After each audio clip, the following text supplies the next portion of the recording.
കോൺഗ്രസ്സിലിപ്പോൾ 3 നായന്മാരുടെ സംഘർഷം ഉടലെടുത്തിരിക്കുകയാണ്. 2 തിരുക്കൊച്ചി നായന്മാരും ഒരു കണ്ണൂർ നായരും.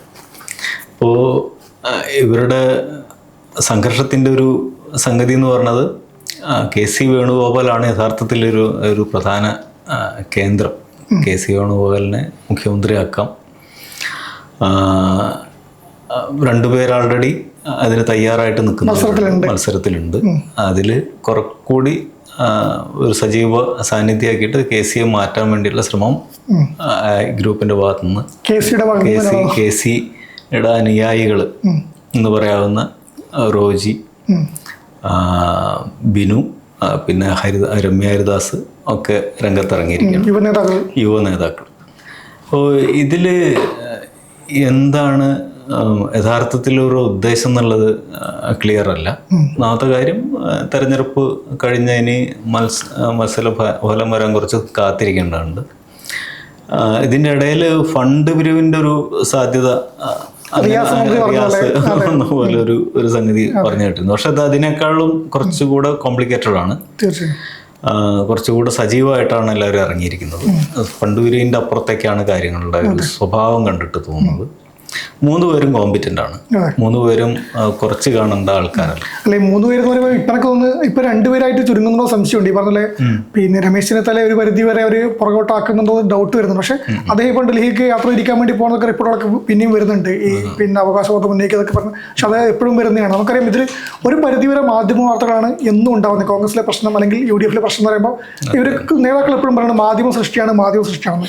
ആ ലെവലിലായിരുന്നു കാര്യങ്ങൾ ഇതുവരെ പോയിക്കൊണ്ടിരുന്നത്. കഴിഞ്ഞ ദിവസങ്ങളും പറയുമ്പോൾ ചർച്ചകൾ നടക്കുന്നു എന്ന്, അല്ലെങ്കിൽ പിന്നെ ചേരിതിരിഞ്ഞ് അല്ലെങ്കിൽ ഗ്രൂപ്പ് തിരിഞ്ഞ് വീണ്ടും നേതാക്കൾ രംഗത്ത് വരുന്നുള്ള റിപ്പോർട്ടുകളായിരുന്നു. പക്ഷേ കഴിഞ്ഞ ദിവസം K. സുധാകരൻ ഇറങ്ങിയതോടെയാണ് ഇതിൻ്റെ എല്ലാം മാനം മാറുന്നത്. ഈ 2-3 ആഴ്ച മുന്നേ വരെ ആര് മുഖ്യമന്ത്രി ആണെന്ന് ചോദിച്ചപ്പോൾ രമേശ് ചെന്നിത്തല എന്ന് പറഞ്ഞ നേതാവ് ഇപ്പം ഈ KC വേണുഗോപാലന്റെ നേതൃകാലത്തിനായി കാത്തിരിക്കുന്നു എന്ന് പറഞ്ഞത് എടുത്തിട്ട് പോസ്റ്റ് ഇട്ടിട്ടുണ്ട്. ആ പോസ്റ്റിൽ പറയുന്ന കാര്യങ്ങളൊക്കെ നമുക്ക് തള്ളിക്കളയേണ്ട കാര്യങ്ങളൊന്നും തോന്നുന്നില്ല. കാരണം KC വേണുഗോപാൽ താഴെത്തടുത്ത് വളർത്തുന്ന ഒരു നേതാവാണെന്ന് അതെല്ലാം ക്ലിയർ ആണ്. പക്ഷെ ആ പറഞ്ഞു കൊണ്ട് എത്തിക്കലും ബാക്കി ഇപ്പം അലോഷ്യസ് സേവർ ഉൾപ്പെടെ KC തൊട്ട് ഇപ്പം പറഞ്ഞാൽ യൂത്ത് കോൺഗ്രസ് എല്ലാ നേതാക്കളും അങ്ങ് ഇറങ്ങിയിട്ട് KCക്ക് പിന്തുണ കൊടുക്കുകയാണ്. അവിടെയാണ് ഈ കളി മാറി വന്നത്. കോൺഗ്രസിന്റെ ഒരു രീതി വെച്ച് നോക്കുകയാണെങ്കിൽ VD സതീശൻ തന്നെയാണ് മുഖ്യമന്ത്രി ആവാൻ യഥാർത്ഥത്തിൽ. കാരണം പ്രതിപക്ഷ നേതാവ് മുഖ്യമന്ത്രി ആവുന്നത് സമീപകാലത്ത് ഒന്നും അതിൽ നിന്നൊരു മാറ്റമൊന്നും വന്നിട്ടില്ല. 96-ലാണെങ്കിൽ ആന്റണി പ്രതിപക്ഷത്തായിരുന്നു, പിന്നീട് മുഖ്യമന്ത്രിയായി. പിന്നെ അതുപോലെ തന്നെ 2006-ൽ ഉമ്മൻചാണ്ടി പിന്നീട് മുഖ്യമന്ത്രിയായി. അപ്പൊ ആ ഒരു വഴക്കം വെച്ച് നോക്കുമ്പോൾ ഒരു സ്വാഭാവിക അവകാശം തന്നെയാണ്. പക്ഷേ ഈ പറഞ്ഞ പോലെ തന്നെ പിന്നെ അങ്ങനെ ഒരു മൈൻഡൊക്കെ ഒരാൾ മിസ്സായി പോകുന്നുണ്ട്. നമ്മുടെ ചെന്നിത്തല 2016-ല് ഇതേപോലെ നിന്നിട്ടാണ്. പക്ഷെ ഭരണമാറ്റം കിട്ടിയില്ല തന്നെയാണ് പ്രശ്നം. അതെനിക്കൊന്ന് ചെന്നിത്തലക്ക് കഴിവില്ലാത്തൊരു നേതാവായത് കൊണ്ട് കിട്ടാതെ പോയതല്ല. അതിനേക്കാൾ വലിയൊരു നേതാവ് ഇപ്രസൈഡിലുണ്ട് പറഞ്ഞു പിണറായി പറയുമ്പോൾ അങ്ങനെ ഒരാളെ കുറച്ചും കൂട്ടിയും പറയുന്നതല്ല. പക്ഷെ അങ്ങനെ നേതാവുണ്ടാകുമ്പോൾ തുടർ ഭരണത്തിലേക്ക് പോയി. അതിലിപ്പോൾ ഈ പറഞ്ഞ 96-ലുള്ള നമ്മളൊരു ചരിത്രം നോക്കുകയാണെങ്കിൽ ചെന്നിത്തല മാത്രം മുഖ്യമന്ത്രി ആവാണ്ടും പോകും. അതും പരിഹരിക്കുന്ന പ്രശ്നമാണല്ലോ. അതിന് ചാൻസ് ഉണ്ട്. ചെന്നിത്തലക്ക് ഇപ്പം നഷ്ടപ്പെട്ടവരെ കിട്ടാനില്ല. ഒരു ഘടകമാണ്. ഇതിൽ റോജി ചില പോയിന്റുകൾ വെക്കുന്നുണ്ട്, വേണുഗോപാലിന്റെ ചില ഗുണഗണങ്ങൾ. അദ്ദേഹം പോയിന്റ് ചെയ്ത് പറയുന്നത് പ്രസ്ഥാനത്തെയോ മുന്നണിയോ ഒരു വാക്കുകൊണ്ട് പോലെ അദ്ദേഹം വേദനിപ്പിച്ചിട്ടില്ല. പിന്നെ അതുപോലെ പോലീസിന്റെ ലാത്തിയടിയും ക്രൂരമർദ്ദനങ്ങളും ഏറ്റുവാങ്ങി. ഒരു തലമുടി നാരിഴയുടെ വലുപ്പത്തിൽ പോലും അഴിമതിയുടെ കറയില്ല. 40-ൽ നിന്നും പാർട്ടി 100 MP-മാരിലേക്ക് എത്തിച്ചു. G. സുധാകരൻ, TK വന്ദനും കുഞ്ഞികൃഷ്ണനും ഒക്കെ പാർട്ടിയിലേക്ക് കൊണ്ടുവന്നു, അല്ലെങ്കിൽ ഭാഗത്തേക്ക് കൊണ്ടുവന്നു. അതെ, എത്തിച്ചു. സീറ്റ് കിട്ടാത്തതിൽ പണക്കമുള്ള സഹപ്രവർത്തകരെയൊക്കെ അനുനയിപ്പിച്ചു. അത് വലിയൊരിതായിരുന്നു. ഇപ്പൊ നമ്മൾ ഈ തെരഞ്ഞെടുപ്പ് കണ്ട ഏറ്റവും വലിയ കാരണം നമുക്കറിയാം. അത് സീറ്റ് കിട്ടാതെ എങ്ങനെ പോയി എന്നുള്ളതൊക്കെ രണ്ടാമത്തെ ഘടകമാണ്. പക്ഷെ അങ്ങനെ വരുന്നവരെ നേരിട്ട് കണ്ടിട്ട് ഒരാളെ കെട്ടിപ്പിടിച്ചിട്ടും കാര്യം പറഞ്ഞിട്ട് നിനക്ക് അവസരം വരും, ഈ ത്യാഗത്തിന് നിനക്ക് അവസരം വരും. അപ്പൊ അത് ഈ KC കളഞ്ഞു നിറഞ്ഞ ദാസമേത. എനിക്കൊന്ന് ഈ കഴിഞ്ഞ 5 വർഷം വെള്ളം കോരി സതീശനാണെങ്കിലും അവസാന നിമിഷം വന്നിട്ട് ഇതൊക്കെ സെറ്റാക്കി എടുത്തത് പിന്നെ ഈ പറഞ്ഞ പോലെ KC നമ്മൾ കാണുന്നത്, ഈ സതീശൻ ഉൾപ്പെടെ കാണുന്നത് ഒരു വലിയ ഹൈക്കമാൻഡ്. ഇപ്പൊ കേരളത്തിലെ ഹൈക്കമാൻഡ് പറഞ്ഞ KC ആയിട്ട് മാറിയിട്ടുണ്ടല്ലോ. അതില് എന്താ മറ്റൊരു കാര്യമുള്ളത്, VD സതീശൻ ഇവിടെ വെള്ളം കോരുകയും വിറക് വെട്ടും ചെയ്യുന്നതുകൊണ്ട് തന്നെ പല ആളുകളോടും അദ്ദേഹത്തിന് നേരിട്ട് സംവദിക്കാനും സമയം കിട്ടായികയല്ല.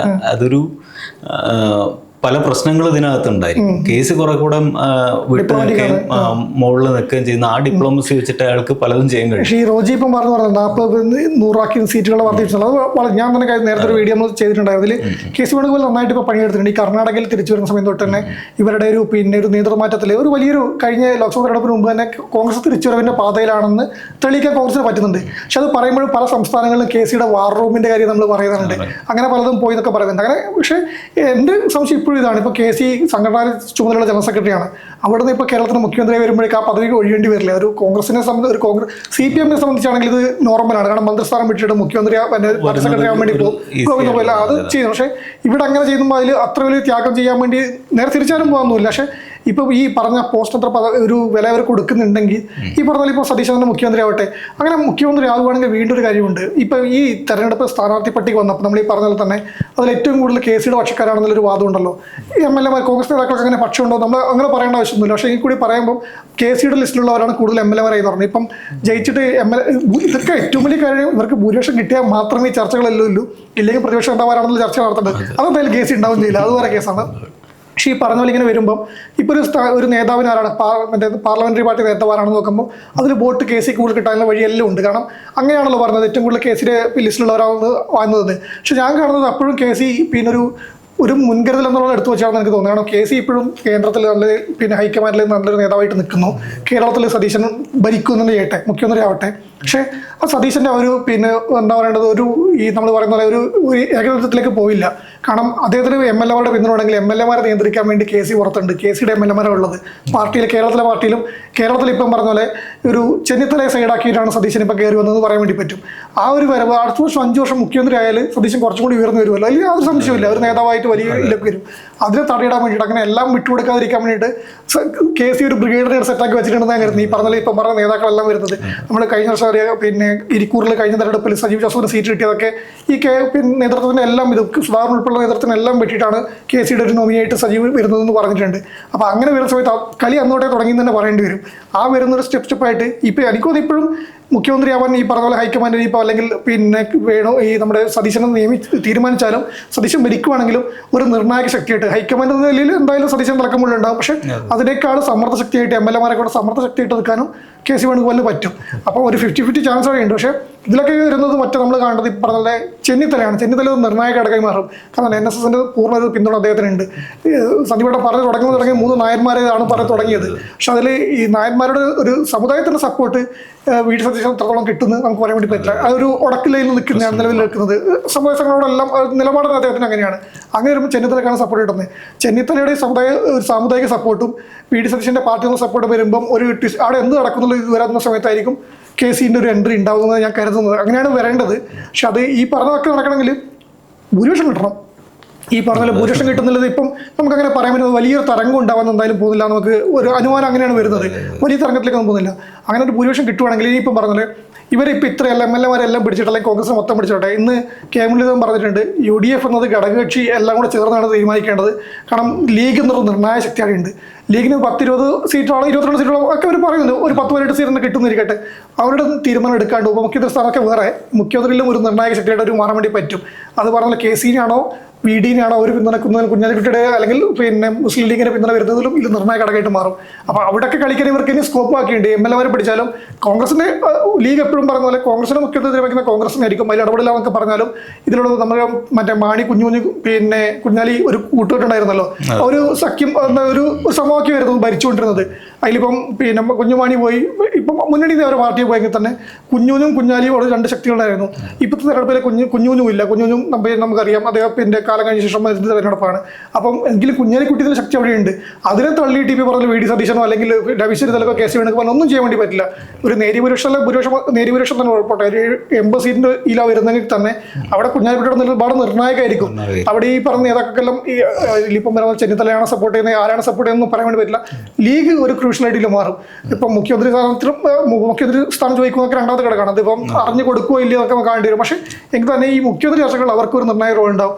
ഇപ്പോൾ ഇന്ന് കെ മുരളീധരൻ ഉൾപ്പെടെ നേതാക്കൾ പറഞ്ഞിട്ടുണ്ട് സംഘനൃത്തം ചെയ്യേണ്ട സമയത്ത് സിംഗിൾ ഡാൻസ് കളിക്കാൻ വേണ്ടി പോകരുത്, കാത്തിരിക്കുന്ന ടൈമാണെന്ന് പറഞ്ഞിട്ടുണ്ട്. അപ്പോൾ ആ ലെവലിലേക്കായിരിക്കും ആ കാര്യം പോകുന്നതാണ് എനിക്ക് തോന്നുന്നത്. ഇതിപ്പോൾ ഈ സ്വാഭാവികമായിട്ടുള്ള ഒരു നീതി എന്ന് പറയുന്നത് VD സതീശനാവുക എന്നുള്ളതാണ്. അതിനെ ലംഘിക്കാൻ പോയി കഴിഞ്ഞാൽ അത് വലിയൊരു സംഘർഷത്തിന്, പാർട്ടിക്കുള്ളിൽ വലിയൊരു പ്രശ്നത്തിന് സാധ്യതയുണ്ട്. ഇത് മുമ്പ് ഒരിക്കലും ഇതുപോലെ നടന്നിട്ടുള്ളത് ആദ്യത്തെ തെരഞ്ഞെടുപ്പിൽ കാലത്ത് തന്നെ നടന്നിട്ടുള്ളതാണ്. പി ടി ചാക്കോ വിമോചന സമരം നയിച്ച് കോൺഗ്രസിനെ വളരെ അതിശക്തമായിട്ടുള്ളൊരു അതാക്കിയിട്ട് മാറ്റി. അതിനുശേഷം നടന്ന ഒരു തെരഞ്ഞെടുപ്പിൽ പിന്നീട് മുഖ്യമന്ത്രിയാവാൻ അദ്ദേഹത്തിന് സാധിച്ചില്ല.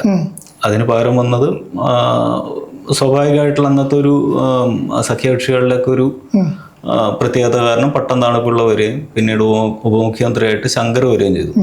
പിന്നീട് പട്ടം ഗവർണറായിട്ട് പുറത്തേക്ക് പോയപ്പോൾ ശങ്കറാണ് മുഖ്യമന്ത്രി സ്ഥാനത്തേക്ക്. ഒരു തരത്തിലും കോൺഗ്രസിനകത്ത് ഏതെങ്കിലും ഒരു എന്താ പറയുക ഒരു ഓരയുള്ള നേതാവ് ഒന്നും ആയിരുന്നില്ല. പി ടി ചാക്കോയെ വെച്ച് നോക്കുമ്പോൾ ഒന്നും ആയിരുന്നില്ല. അതെ, അത് വളരെ ഇതായിട്ട് എന്താ പറയുക ആ കാലത്ത് നടന്ന ഏറ്റവും വലിയൊരു അനീതി തന്നെയായിരുന്നു. അതിന്റെ ഫലം കണ്ടത് പിന്നീട് കുറച്ചു കാലം കഴിഞ്ഞത് പിളർപ്പ് കേരള കോൺഗ്രസ് വളർന്നുകൊണ്ടിരിക്കുന്ന അവസ്ഥയ്ക്ക്. അപ്പോൾ അങ്ങനത്തെ ഒരു സാധ്യത, അതായത് ഇങ്ങനത്തെ ഒരു വലിയ സംഘർഷത്തിനുള്ള സാധ്യത പോലും യഥാർത്ഥത്തിൽ കാണേണ്ടി വരും. കാരണം ശൈലി പറയുമ്പോഴും ഇതേ ഒരു നീതി ചെന്നിത്തലയ്ക്ക് ലഭിച്ചിട്ടുണ്ടോ ചോദ്യം ബാക്കിയാണ്. കാരണം പറഞ്ഞ പോലെ തന്നെ പരാജയപ്പെട്ട നേതാവാണ്, അങ്ങനെ തെരഞ്ഞെടുപ്പ് വെച്ച് പരാജയപ്പെട്ട നേതാവാണെന്ന് നമുക്ക് പറയേണ്ടി വരും.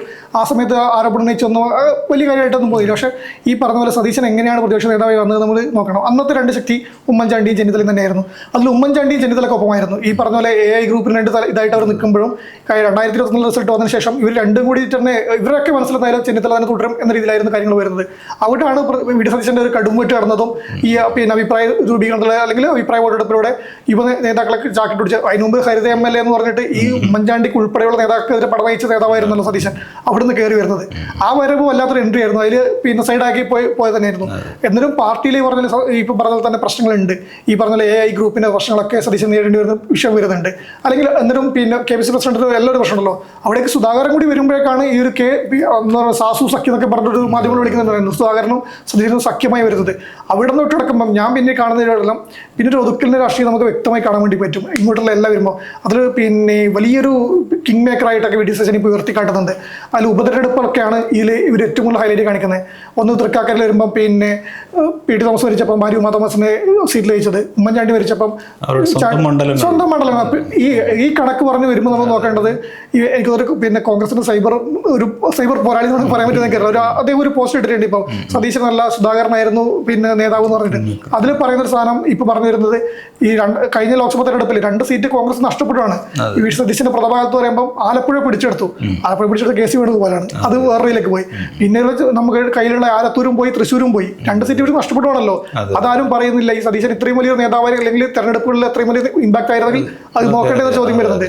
അപ്പം ഇതിലൊക്കെ പറയുമ്പോഴും സതീശൻ ഒറ്റക്കിട മാജിക് ഒന്നും ഉണ്ടാക്കിയിട്ടില്ല. ഈ പറഞ്ഞ പോലെ പിന്നെ അതിലേക്കാണ് ഈ യുവനിരയുടെ ഒരു വരവുണ്ടായിരുന്നത്. ഈ ഷാഫിയും ഈ സംഘവും വരുന്ന യുവനിര വന്നത്. അത് രാഹുൽ മാങ്കൂട്ടത്തെ കൊണ്ട് പൊട്ടിച്ചും കളഞ്ഞു. അത് വേറെയിലേക്ക് അങ്ങ് പോയി. അവിടെയും നിർണായക നിലപാടെടുത്തത് വി.ഡി. സതീശനാണെന്ന് പറയുമ്പോഴും ചെന്നിത്തല അവിടെയും ഉണ്ടായിരുന്നു. ഫസ്റ്റ് തൊട്ടേ തള്ളി പറയാനും അല്ലെങ്കിൽ സതീശൻ പിന്നെയും പലതവണ മലക്കം മറിഞ്ഞ് പറയാൻ വേണ്ടി പറ്റും. പക്ഷേ ചെന്നിത്തലയാണ് ഒറ്റ സ്ഥാനം എടുത്തത്. ചെന്നിത്തലയ്ക്ക് എത്രത്തോളം ഒരു നിലപാടെടുത്ത് പ്രഖ്യാപിക്കാനും ഇതുണ്ടോ അവസരമുണ്ട്, റോൾ ഉണ്ടെന്ന് നമുക്കറിയില്ല. പ്രതിപക്ഷ നേതാവാണല്ലോ ഇതിൽ ഒരു അവസരമായി വരുന്നത്. അപ്പോൾ ചെന്നിത്തലയിൽ സംസാരിച്ചിട്ടുണ്ട്. ചെന്നിത്തലയ്ക്ക് ഒരു ഈ പറഞ്ഞൊരു സ്പേസ് അവിടെ ഉണ്ടായിരുന്നു. ചെന്നിത്തല കിട്ടുന്ന ഗ്യാപ്പിലെല്ലാം സ്കോർ ചെയ്തിട്ടുണ്ട്. പക്ഷേ ഈ അവസാന നിമിഷത്തേക്ക് വരുമ്പോഴേക്ക് ഈ പറഞ്ഞ പോലെ ഇപ്പോഴത്തെ പ്രതിപക്ഷ നേതാവ് മുഖ്യമന്ത്രി വരും അല്ലെങ്കിൽ മുഖ്യമന്ത്രി വരും ജാഥ നയിക്കുന്നതൊക്കെ പറയുമ്പോൾ ആലവിലേക്ക് പോകും. അപ്പോഴീ പറഞ്ഞൊരു നേതാവ് അവിടെ മുങ്ങിപ്പോവും. ഇതിലിപ്പോ വലിയൊരു പ്രശ്നമായിട്ട് കിടക്കുന്നത് നമ്മളിപ്പോ P.T. ചാക്കോയുടെ കാര്യം പറഞ്ഞല്ലോ. അദ്ദേഹം അന്നത്തെ ഏറ്റവും വലിയ നേതാവ് തന്നെയായിരുന്നു. ഒരാൾക്കും എന്താ പറയാ അതിന് സമാനനായ ഒരു നേതാവിന് ആ സമയത്ത് അദ്ദേഹത്തിന് ഉണ്ടായിരുന്നില്ല. പക്ഷെ ഇപ്പോഴത്തെ ഒരു അവസ്ഥ എന്താ വെച്ചാൽ ഈ 3 നേതാക്കളും ഏതാണ്ട് തുല്യ ശക്തികളാണ്, തുല്യ ഓറയുള്ളവരാണ്. ഈ പറഞ്ഞ ആരും തള്ളാമില്ല. പക്ഷെ ഇവര് ഇപ്പൊ സുധാകരൻ അവർ മാറ്റി നിർത്തി, തന്ത്രപൂർവ്വം മാറ്റി നിർത്തി. ഇല്ലെങ്കിൽ അടിയുടെ കളം കൂടിയാണ്. ഇപ്പം പറഞ്ഞ ചെന്നിത്തല സപ്പോർട്ട് ചെയ്ത് പിന്നെ KC സപ്പോർട്ട് ചെയ്യാൻ സുധാകരനുണ്ട്. ഇപ്പം അദ്ദേഹം മത്സരിച്ചെന്ന് ആലോചിക്കുക. കണ്ണൂർ സീറ്റിൽ നമുക്കറിയായിരുന്നല്ലോ എന്തൊക്കെ നടന്ന തെരഞ്ഞെടുപ്പ് സ്ഥാനത്തിനത്തിൽ. അയാൾ കണ്ണൂർ മത്സരിച്ച് നോക്കി 4 പേരായിരിക്കും മുഖ്യമന്ത്രി സ്ഥാനത്തിന് വേണ്ടി നടക്കുന്നത്. ഈ പറഞ്ഞ ചെന്നിത്തലയെ വലിയ നേതാവായിട്ടും അല്ലെങ്കിൽ KC വലിയ നേതാവായിട്ടും പറഞ്ഞ സുധാകരൻ ഇവരൊക്കെ എന്താ ഇപ്പൊ പറയുന്നത് നമുക്ക് എന്താ കാത്തിരുന്ന് കണ്ടുവരുന്നത്. അതൊക്കെ ആ വഴിയൊക്കെ വെട്ടി ഒതുക്കിയിട്ടാണ് വന്നത്. പക്ഷെ അവിടെ KC മത്സരിക്കാനില്ല പറഞ്ഞാൽ KC എന്നാലും വി ഡി സതീശൻ ചെന്നിത്തലയ്ക്ക് ഇപ്പം വെട്ടാൻ പറ്റില്ല, അതുകൊണ്ട് അദ്ദേഹം അവിടെ നിൽക്കുന്നു, ചെന്നിത്തലയുടെ അവസ്ഥയിലേക്ക് നിൽക്കുന്നു. അപ്പോൾ അവർ രണ്ട് ഈ മൂന്നിലേക്കാണ് ഇപ്പോൾ എത്തി നിൽക്കുന്നത്. ഇതിൽ മൂന്നിൽ ആര് ഈ പറഞ്ഞ പോലെ പാർലമെന്ററി പാർട്ടി യോഗം ചേർന്ന് തീരുമാനിക്കുകയാണെങ്കിൽ ഒരുപക്ഷെ KCക്ക് തന്നെയായിരിക്കും നടക്കു വീഴുന്നത്. കാരണം അദ്ദേഹത്തിന്റെ ഈ ലിസ്റ്റിലുള്ള വെച്ച് നോക്കുമ്പോൾ അദ്ദേഹത്തിനാണ് കൂടുതൽ വരുന്നത്. പക്ഷേ ഈ ഹൈക്കമാൻഡ് ഈ പ്രതിപക്ഷം സമരം നയിച്ച ഒരാൾ അല്ലെങ്കിൽ സർക്കാരിനെതിരെ പോരാടിയൊരു മുന്നണി പോരാടി എന്നല്ലേ സതീശനെ കൊണ്ടുവന്നാൽ അതിനെ എതിർക്കാൻ പറ്റുമെന്ന് എനിക്ക് തോന്നുന്നില്ല. പക്ഷേ ഈ പറഞ്ഞ പോലെ വീണ്ടും ഈ KC വരികയാണെങ്കിൽ ഇപ്പം നേരത്തെ നമ്മൾ പറഞ്ഞല്ലോ വലിയ പ്രതിഷേധം ഉണ്ടാകുന്ന സാധനം ഉണ്ടാകുന്നു. കാരണം വി ഡി സതീശനെ അദ്ദേഹം ഇവിടെ കേരളത്തിൽ ആക്റ്റീവായിരുന്ന സമയം നമുക്കറിയാം, കഴിഞ്ഞ 5 വർഷമായിട്ട് പണിയെടുക്കുന്നത് നമുക്കറിയാം.